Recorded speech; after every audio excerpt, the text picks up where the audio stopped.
I have many, many beloveds among the poems. Many, many. And everyone at this table has written them for me. I love all their work and all their poems and read them.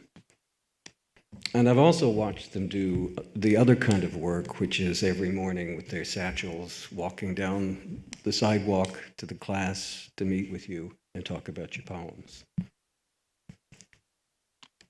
And learn what it's like to march like that. So I have you a poem. This is not a big one. The man pulling radishes pointed my way with a radish.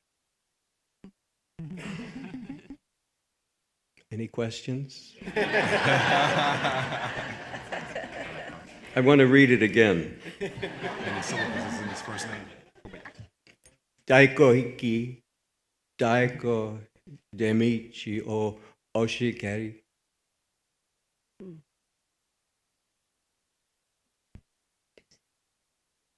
Daiko hiki, daiko demichi o oshikari. Can you translate a poem? I don't know. What if we don't?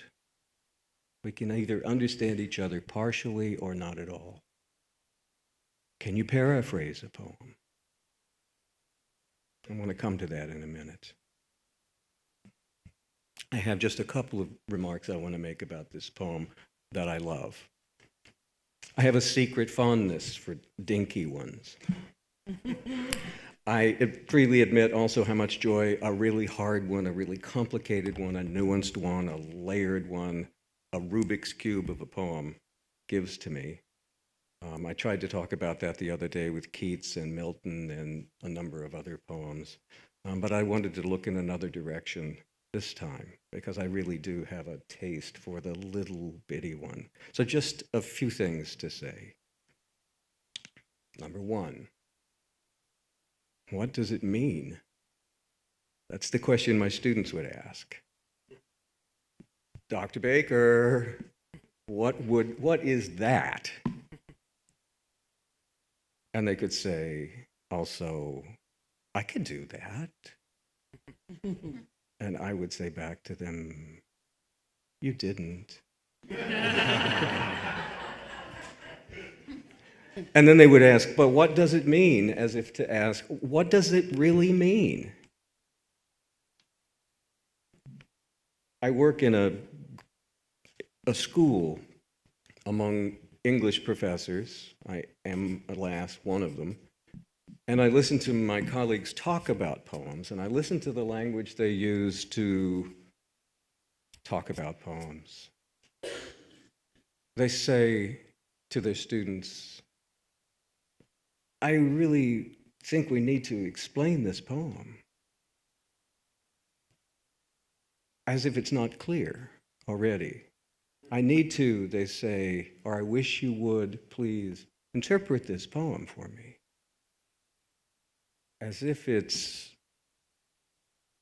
not in a recognizable language. They say, would you please translate this one? Would you please, please investigate the meaning of this poem? As if it's a crime. Would you, a particular flavor of literary critics says, interrogate this for me, this poem? Let's interrogate the meaning of this poem as if it is a political prisoner who we can beat the truth out of if we apply enough awful pressure. And I've listened to some of my colleagues, even here this afternoon at the table, say how fine sometimes to simply sit in the presence of one. Pardon me? I will try. My voice is pretty much gone. I will try. One of the things I like about this poem is how stubbornly it resists paraphrase. In some way, what this poem means is the man pulling radishes pointed my way with the radish. But what does it really mean? It means the man with the radish, the man pulling radishes, radish puller, pointed my way with the radish. That's what it means. And it reminds me, too, that it is a poem about utility, about using what's simply there in front of you, the materials in front of you, which is what Isa, the poet here, learns, who is lost, isn't he? Someone's telling him where to go, and this person, the radish puller, daikuhiki means that. It doesn't mean the man pulling radishes, really. It means the radish puller, and it's likely a vocational designation. It's what this person does. And because that's what this person does, that's the tool this person has at hand, what he knows how to do. And then a daikon is a big white radish, not those little red BBs, but this would be hand-like, finger-like. There, you want to go that away. You want to go that away.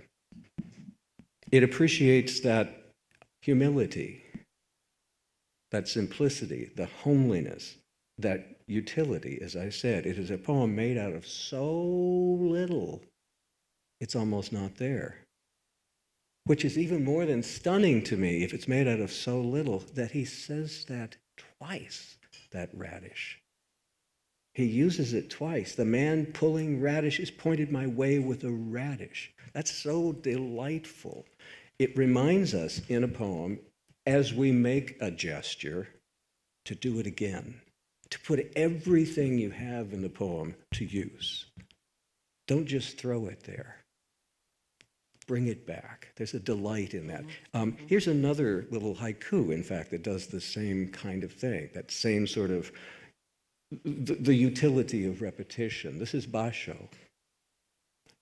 Ready for this one? Year after year, on the monkey's face, a monkey's face.